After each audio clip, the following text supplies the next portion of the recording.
Mestre.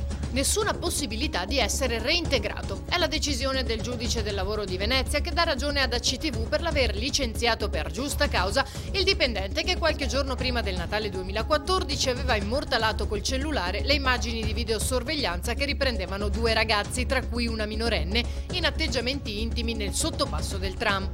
Il caso scoppiò a marzo quando il video, dopo essere passato per molti profili WhatsApp, è finito in rete, giungendo non solo ai diretti interessati, ma anche ai loro genitori. Da lì scattò un'indagine interna all'azienda fino alla decisione definitiva del giudice.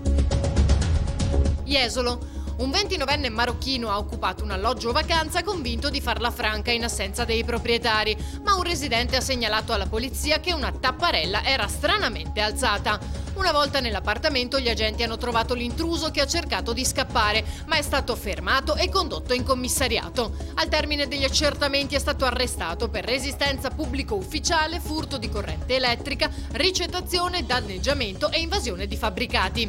Per lui anche un ordine di carcerazione emesso dalla Procura di Venezia. Non solo non era in regola col permesso di soggiorno, ma avrebbe dovuto scontare 10 mesi di reclusione per spaccio. Venezia.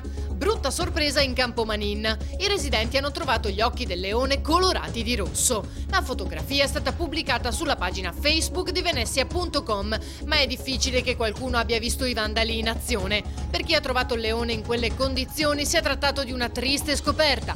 Veramente non capisco che senso abbia imbrattare un monumento, fa notare un utente condannando il gesto.